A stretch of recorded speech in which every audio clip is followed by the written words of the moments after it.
three major ways in which our surrounding might be holding us back from being the person we want to be, or from doing what we want to do, or from quitting the bad habits and behaviors we want to.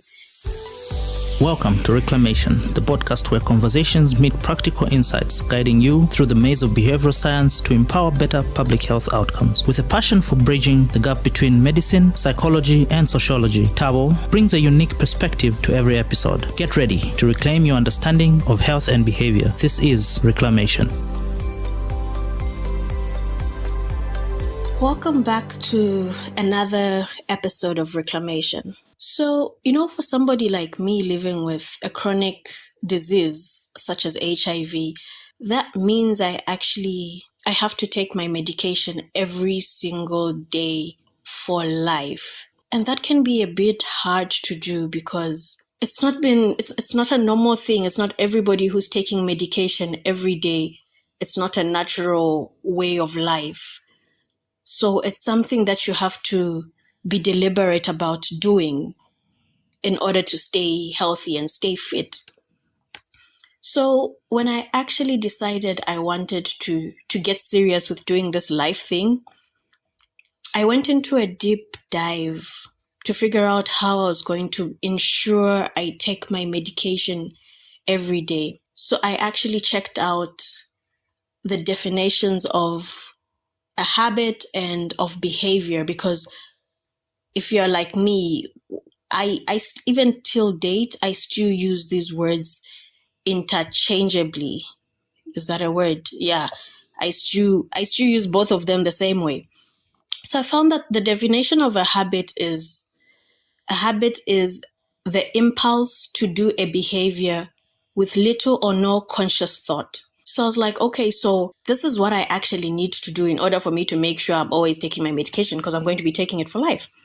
And a habit is like brushing our teeth every morning. That would count as a habit because you don't really give it thought and it's repetitive. And you're not really conscious about it. Well, at least for most of us, like you know that every morning you have to do that. So how was I going to get my mind and my brain to turn taking my medication every day into a habit? And I just discovered during that same period how the environment actually plays such a huge role in the habits you're trying to form, in behaviors you're trying to form, be it new healthy behaviors and habits, and even habits and behaviors that you're trying to avoid and stay away from. Sometimes the environment can just be working against you. So in this week's episode, we're going to uncover the hidden nudges in public spaces that can push us towards healthier habits or pull us into the unhealthy ones, and how even the smallest changes in your home can help create a healthier habit. And we'll also talk about why I chose to keep my medication right next to the socket in my room.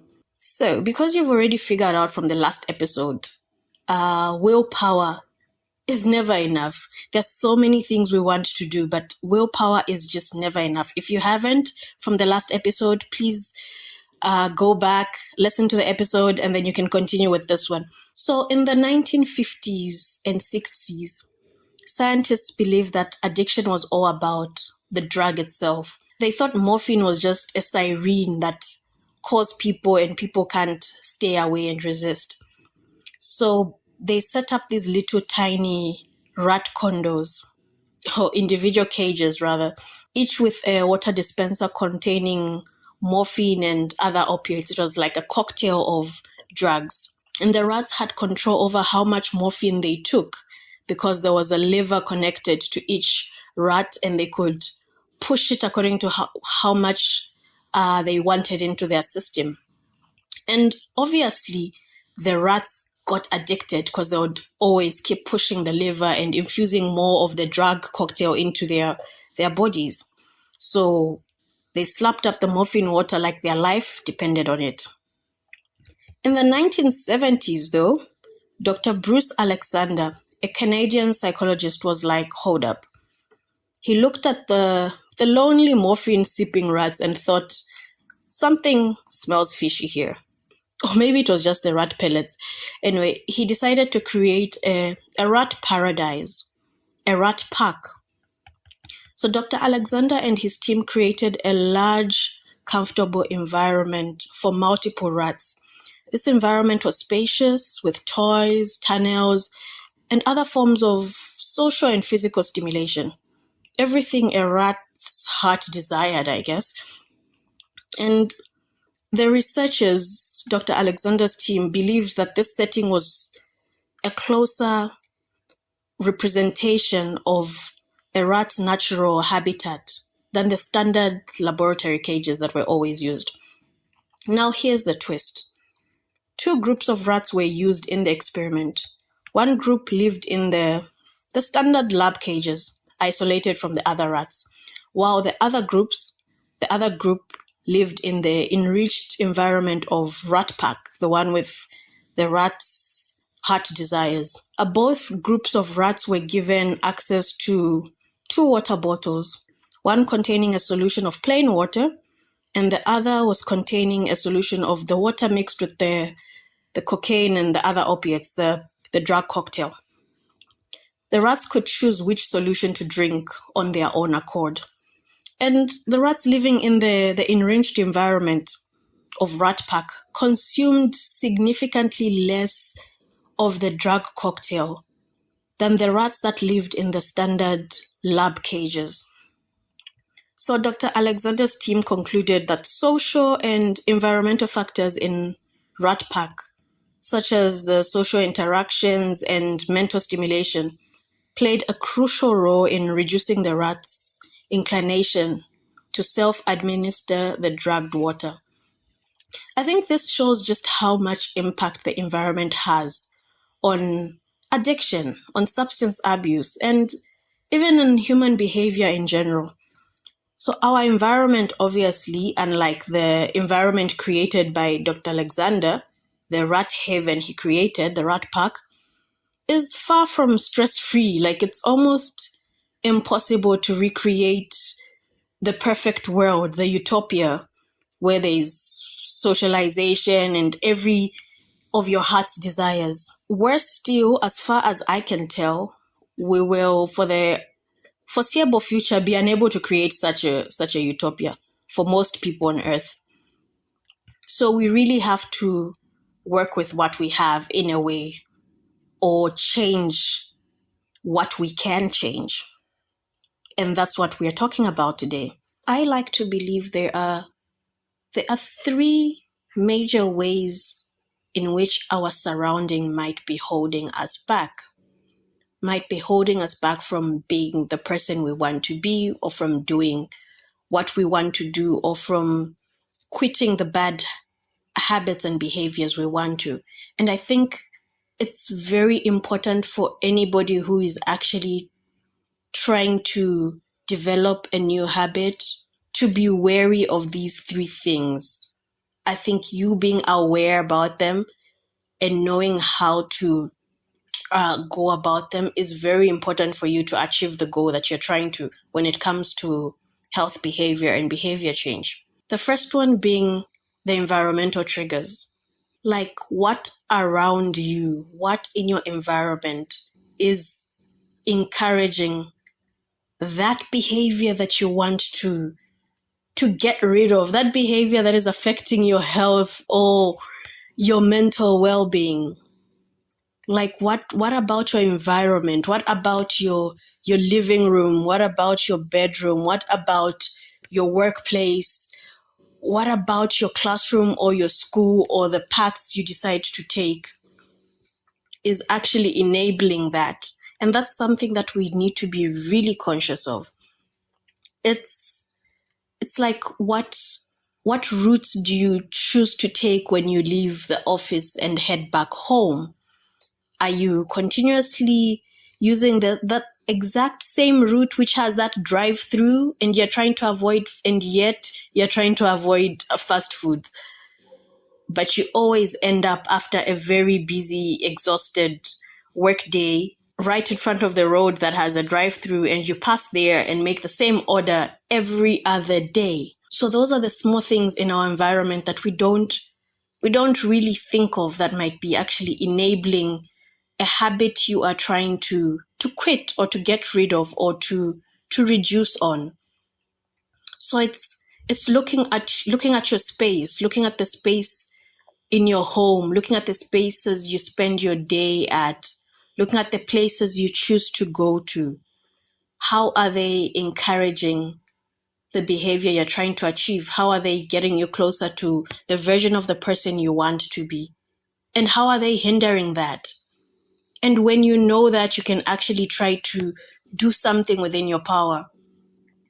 And the second thing, actually, on the first part, I've just remembered a story I was told. So in this particular village, they had an issue with littering. So littering was a huge issue in this community, like plastic bottles, wrappers everywhere. And I think this is something a lot of us in Zambia, a lot of us in Lusaka can actually relate to. But then something changed. The community came together to paint murals on their buildings, celebrating their natural heritage, depicting scenes of clean, litter-free streets. And guess what happened? Just because of that facelift, littering rates dropped significantly.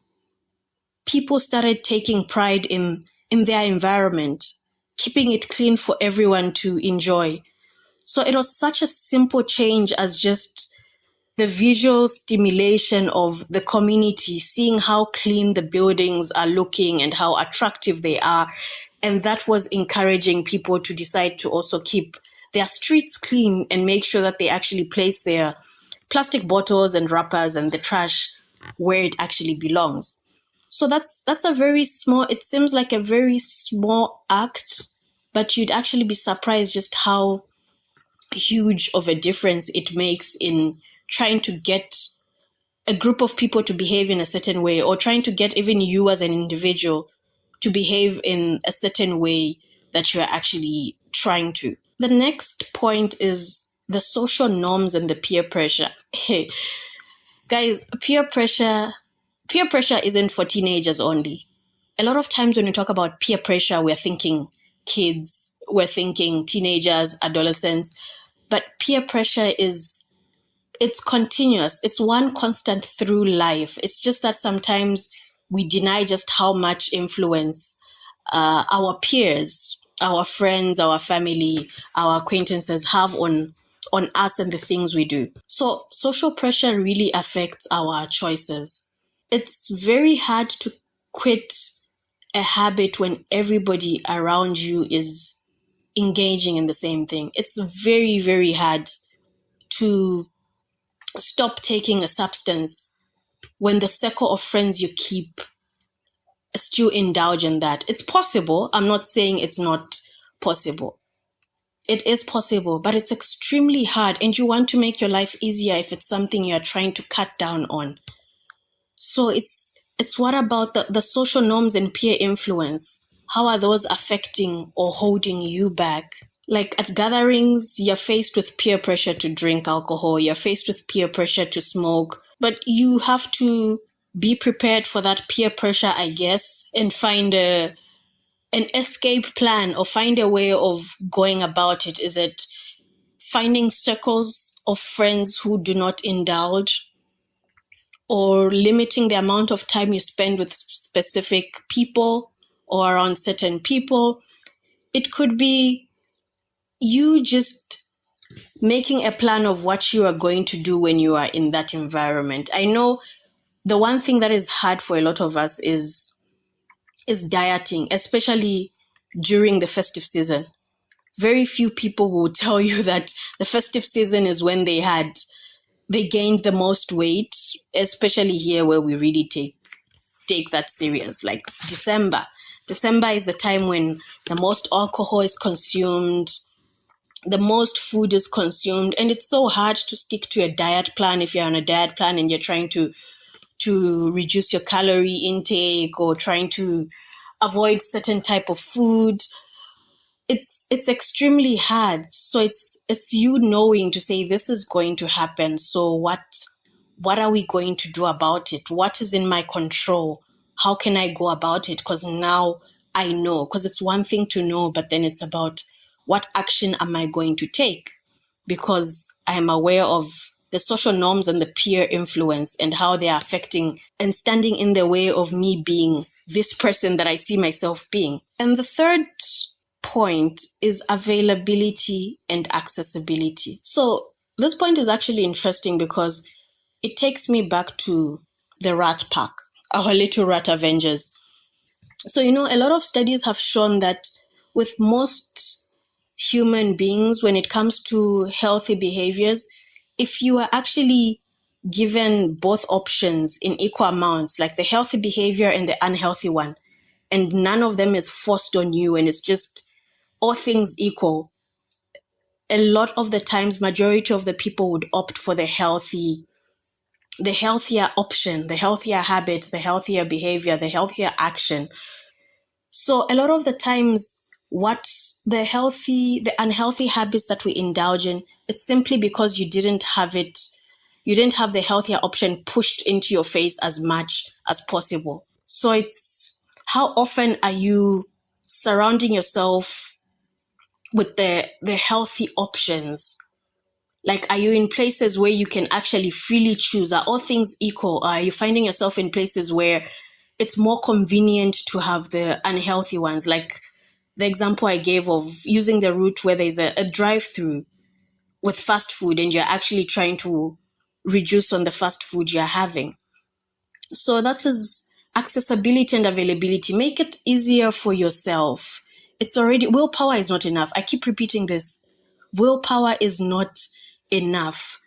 Me wanting to take my medication every day is not enough. I need to also help myself. I need to think of future me. Like, I want to take my medication right now, but will I want to do it 6 hours from now when I'm actually supposed to take my medication? What am I doing to make it easier for future me? Future me could be me 6 hours from now. Future me could be me 2 days from now. Like, what am I actually doing to ensure that it's an easy option for me? The option is available. The option is accessible. So that's how I actually decided to keep my bottle of medication, my ARVs, near a socket.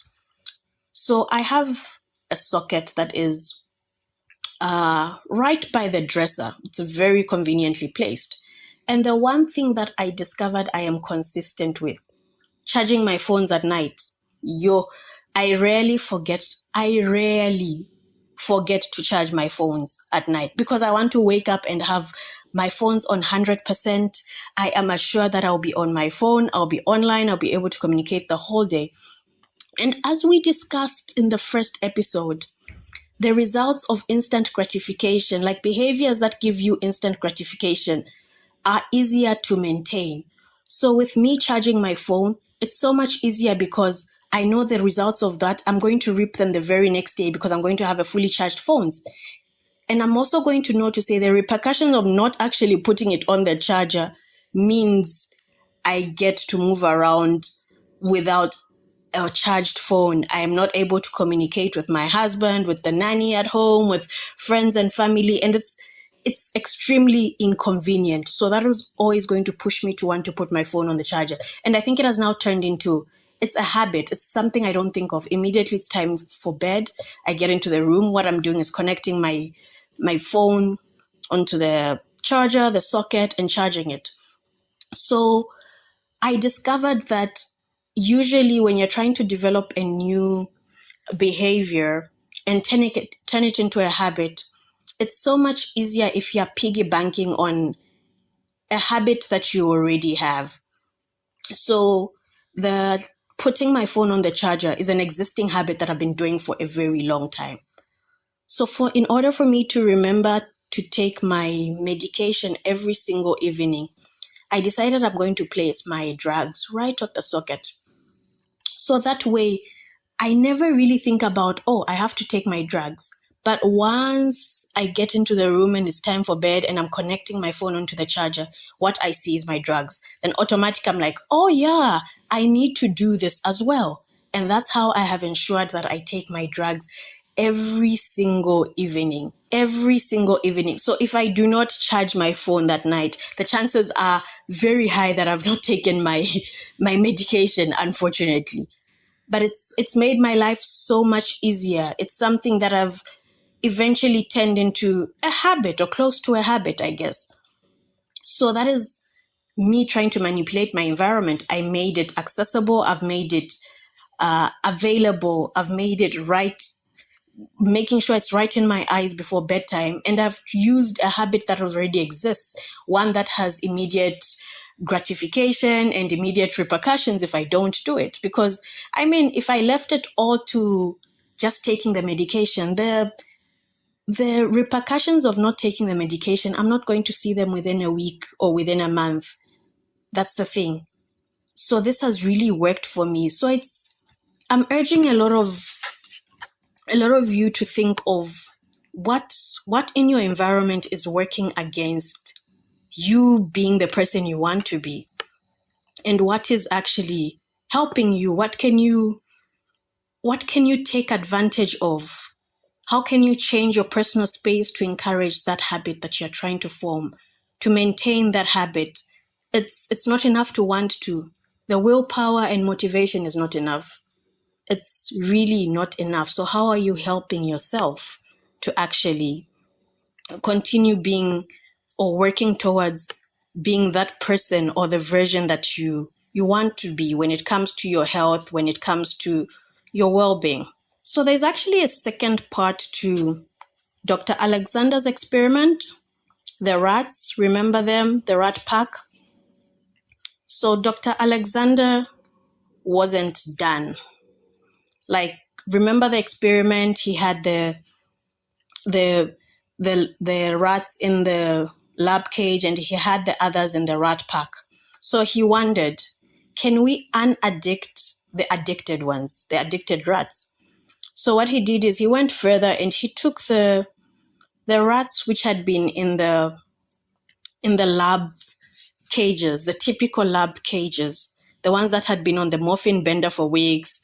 He gave them options of the plain water or maintaining the same morphine drug cocktail. And you'd be surprised how many of the rats opted for the plain water, even though they had already been addicted to the morphine and had turned into addicts. But once they were moved into the new environment where there was everything to play with, the socialization, the stimulation, the rats' heart desires, a lot of them opted to be taking the plain water, despite them having withdrawal symptoms that were unpleasant.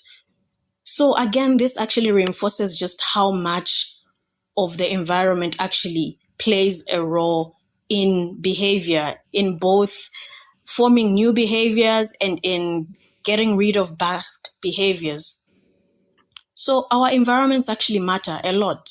And we are not just chemical reactions. We are social creatures. Our cages, whether literal or metaphorical, they really do affect our behavior. Things like loneliness, stress, and disconnection, they are real villains. So as we navigate our own rat packs filled with screens, concrete jungles, and the Wi-Fi passwords, let's remember that connections actually heal and purpose empowers. And maybe, just maybe, we can unaddict ourselves by creating our own rat pack. Now, like we've already established, we can't control every single aspect of the environment and the effects it has on us. And to make matters even more complicated, we know that there are biological influences related to genetic differences, the neonatal birth-related circumstances, early nutrition, and all those, and how they can affect and alter brain mechanisms and make people more or less susceptible. This word always shows me flames, but yes, susceptible to the effects of trauma. So switching up your environment might not really be the silver bullet to behavior change, but it makes significant impact. So why not be deliberate about the parts of the environment that we can control? Because behavioral adaptation, it means people can change the way they act and what they do based on what's happening around them. When we're talking about addiction, it suggests that individuals can learn and pick up new, healthier habits to replace the ones linked to addiction. And that's the thing I'm always telling even the clients I'm seeing, that it's hard to get rid of a habit if you don't have something to replace it with. So this might include coming up with ways of handling stress, managing tough situations, and making healthier life choices. So that's just something I want you to think about at the end of this episode. Like how is your rat park looking like? How have you designed your rat park? And how can you design it further to help you achieve the goal that you want to? I hope this is something that actually gets a lot of us thinking and pushes you to design your own little rat park in the best way possible that you can. And that's the end of today's episode.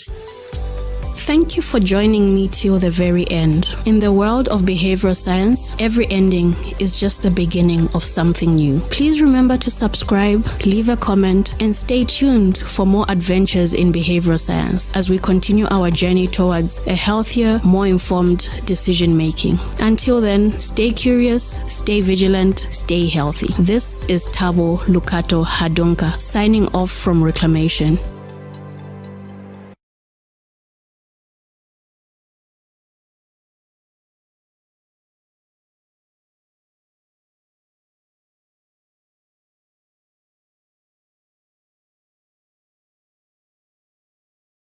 Or cut down on screen time. Behavioral science has got your back. It's like having a secret weapon in the battle against bad habits. Now let's get real for a second. Change is hard.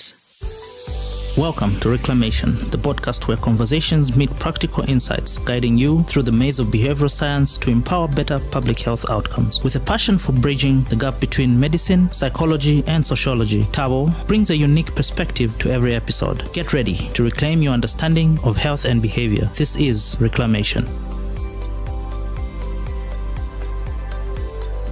Hello, and welcome to the very first episode of the Reclamation podcast. I'm your host, Tabo Lukato Hadunka, and I'm coming to you from the heart of Zambia. Today marks not just the beginning of a podcast series, but the dawn of a journey we embark on together, a journey of understanding, change, and empowerment. As we navigate through the ebbs and flows of life, we often overlook the power that lies within us, the power to transform our behaviors for a healthier, happier existence.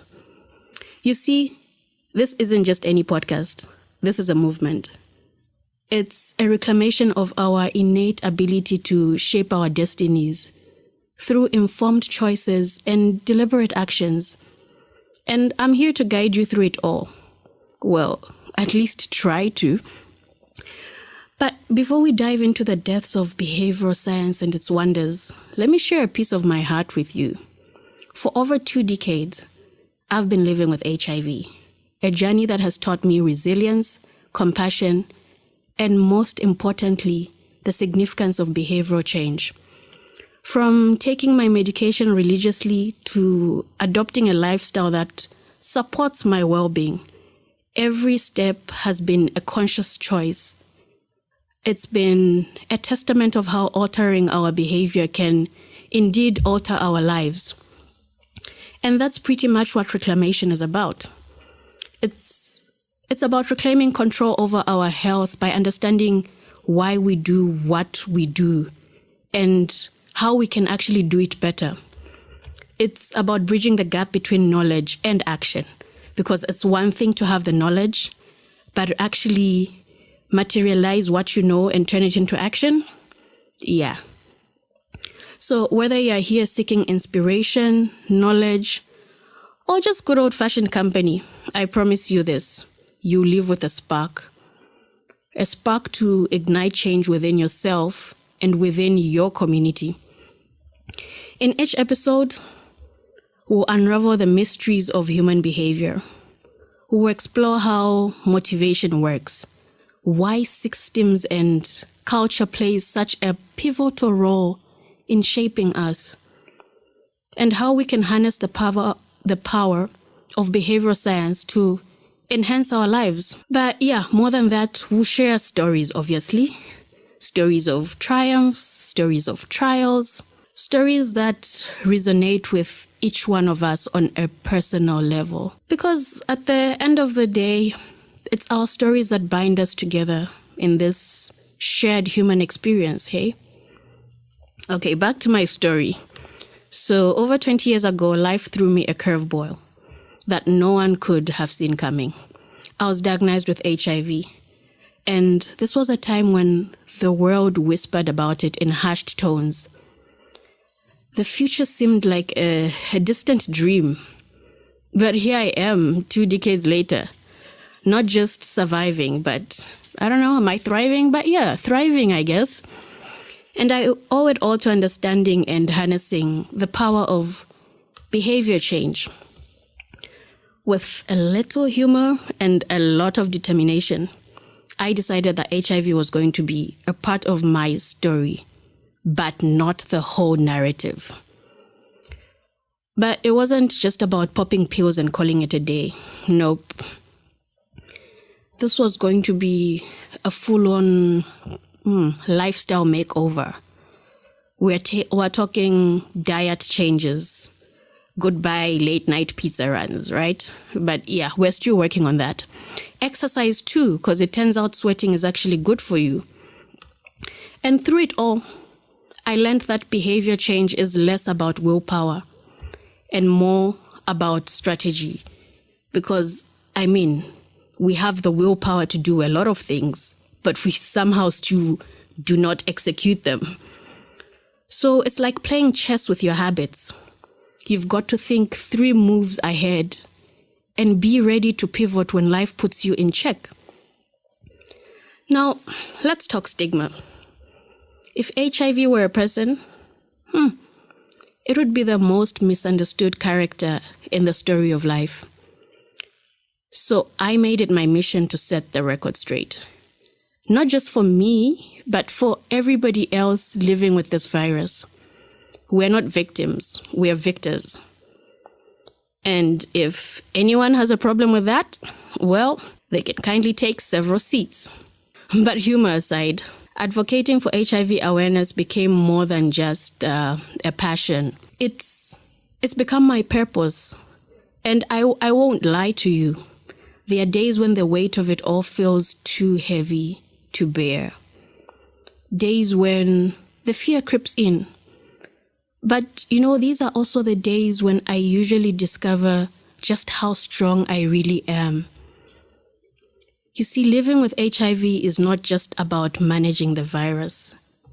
It's about embracing life with all its ups and downs. It's about finding joy in the little things. A perfect cup of coffee, a good hair day, which I unfortunately can't relate to right now, or even just making somebody smile. And as for behavior change, well, it's become my superpower, I guess. It's allowed me to take control of my health narrative and write chapters filled with hope and healing. So here's what I want you to take away from my story. No matter what life throws at you, be it HIV or any other challenge, you have the power to change your behavior and change your life. I hope that makes sense. Okay, so let's get into it. Behavioral science. So behavioral science isn't just academic jargon. It's the study of why we do what we do and how we can do it better. It's about making informed choices and taking deliberate actions that lead us towards healthier, happier lives and happier versions of ourselves. Imagine it as the GPS of human behavior. It helps us navigate why we do what we do and how we can do it better. So it's like having a personal life coach in your pocket. but obviously without that hefty price tag, eh? Now you might be thinking, behavioral science, this sounds complicated. But trust me, it's all around us. It's in the ways we choose our morning cereal, or the way we choose the route to take to work, or even how we decide to swipe left or right on that dating app. No judgment here. At its core, behavioral science is about understanding the mechanics of decision making. It's about figuring out the why behind our actions and using that knowledge to make positive changes. And here's the best part. You don't need a PhD to apply behavioral science in your life. All you need is a little curiosity and a willingness to experiment. So like, you want to eat healthier? I mean, I've been struggling with eating healthier. So maybe try placing fruits and vegetables at eye level in your fridge. Like, don't place them at the bottom where you can't easily see them. That might help and encourage you to eat healthier. Or are you looking to save money? Then set up an automatic transfer to your savings account every payday. For example, did you know that simply changing the wording on a sign can influence how many people wash their hands in a restroom? Yep, experiments have been made just from the different language and wording of a sign. The number of people who actually washed their hands after using the loo increases. Or that reducing the plate size can help combat overeating. So yep, behavioral science is that cool kid in class who knows all the tips and tricks. And let's face it, we could all use a little help in the decision-making department. Well, at least I know I could.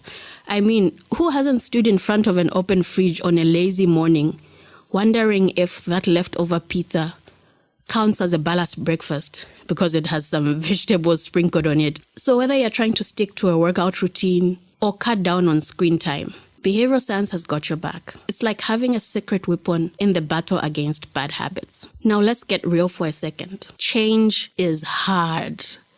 Change is hard. It's like trying to teach an old dog new tricks, except the dog is us and the tricks are healthier habits. But here's the kicker.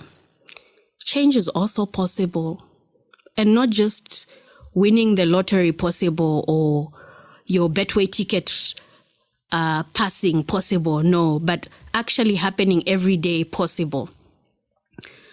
But it's not just about physical steps. It's about mental shifts too.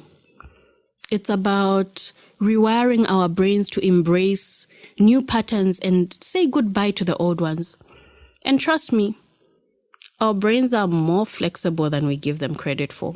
Think about it this way. Every time you make a choice, you're casting a vote for the kind of person you want to be.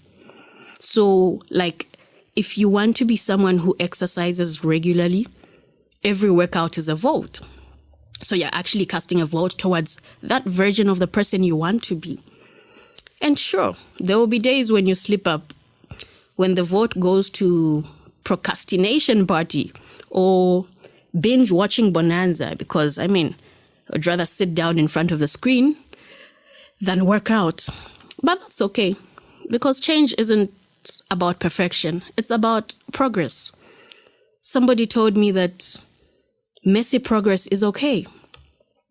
So the beauty of behavioral change is that it's not a one-size-fits-all deal. It's tailor-made to fit your particular life, your personalized goals, and your quirks. Now, I won't sugarcoat it. Transformation takes work. It's like building a muscle, eh? You've got to exercise it regularly. But it's just like any good workout. The results are worth it.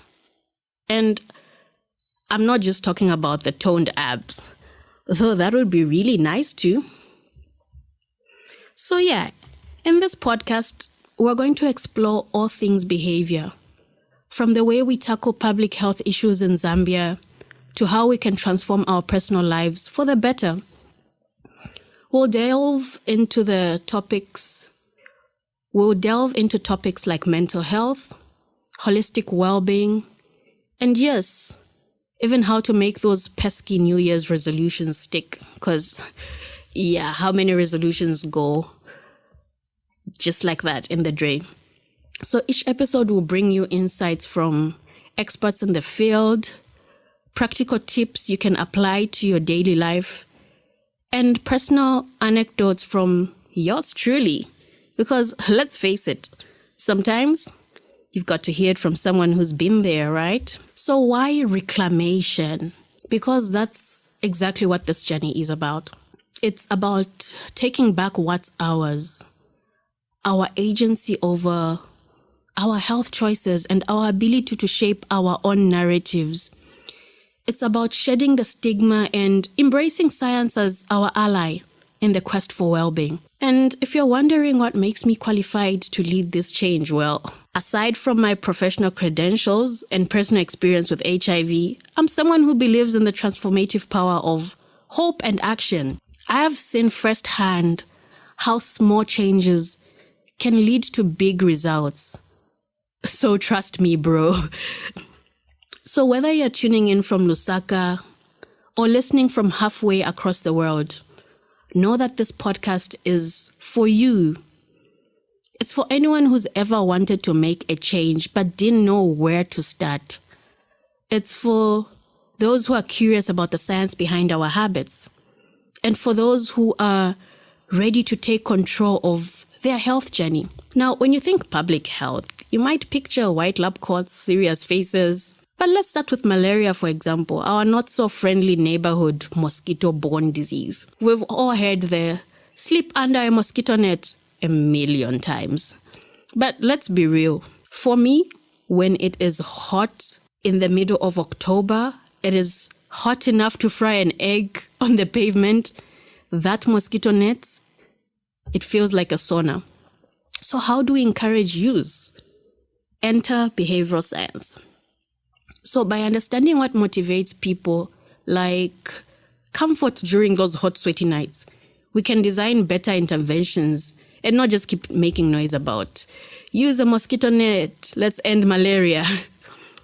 But why stop at health? Like, behavioral science is also transforming how we drive. Yes, I'm looking at you, mister. I don't need a seatbelt. Or even how we save money, because who wants to get into Nkongole for Christmas? Like, let's start saving now. We have 5 more months. And it's even how we vote. The beauty of this approach is that it's not about dictating behavior. It's about understanding and then enhancing it. It's like having a conversation with the nation, but one where we listen first and then act. So, like, have you ever wondered why it's so hard to resist the second slice of cake? Like, you know, when you have cake in the fridge, like, I'll speak for myself. On my birthdays, there's a full cake and my husband doesn't really enjoy cake. It's very hard to control myself and tell myself I'm only going to have 1 slice in a day. That's almost impossible. We will eat that cake. I will. Let me not even say we. I will eat that cake for breakfast. I will eat it as a mid-morning snack. I will have a slice again just after lunch for dessert. I will have a slice again in the evening while watching a favorite TV show. So yeah, it's really hard to resist the second slice of cake, even when you know you should be done. Or why we check our phones every 5 minutes. Well, behavioral science has the answers. And they are not as complicated as you might think. It actually turns out our brains are wired for instant gratification. That's why the cake is calling my name. And why social media notifications are like catnip. But here's the good news. We can rewire our brains. It's like updating your mental software. Right? But it's not just about self-improvement. It's about community improvement too. Imagine if we all used behavioral science to be a little kinder, or a little more patient, or a little more understanding. We'd be living in a utopia, eh? Or at least a friendlier neighborhood. So whether you're trying to drink more water, or spend less time in front of the screen, or using your phone less, Well, at least after this episode, of course, because don't decide you've had enough gadget time for the day when I need you to keep listening to this episode. But you just need to know that every step counts. Now, let's talk about these pesky habits we all want to kick. You know, the ones like biting your nails or hitting snooze one too many times. Behavioral science tells us that to break a habit, we need to replace it with a new one. So it's very hard to actually break a habit because I feel like you leave a vacuum, like you need something to fill up the vacuum. So instead of biting your nails, for example, how about drumming your fingers to the beat of your favorite song? And instead of hitting the snooze button, we put our alarms across the room and we turn waking up in the morning into a scavenger hunt. Like put your phone as far away from the bed so that you're forced to actually get up and turn it off. But has anyone actually tried that though? Because I really struggle with getting up in the morning. So has anybody, I know it's something that has been circulating for a bit. Has anybody given it a try? And has it actually worked out? Or have you found better ways of actually getting up early if you're like me who struggles to get up? Please leave a comment on if it actually helped you with getting up on time or if you found another way of getting up on time. And just like that, we're at the end of the first episode. Wow, you actually made it this far. I hope you now have an idea of what reclamation is about. If you've enjoyed today's episode, don't keep it to yourself. Share the love. Tell your friends, tell your family, tell everybody about it. And thank you for tuning in today. Thank you for joining me till the very end. In the world of behavioral science, every ending is just the beginning of something new. Please remember to subscribe, leave a comment, and stay tuned for more adventures in behavioral science as we continue our journey towards a healthier, more informed decision making. Until then, stay curious, stay vigilant, stay healthy. This is Tabo Lukato Hadunka signing off from Reclamation.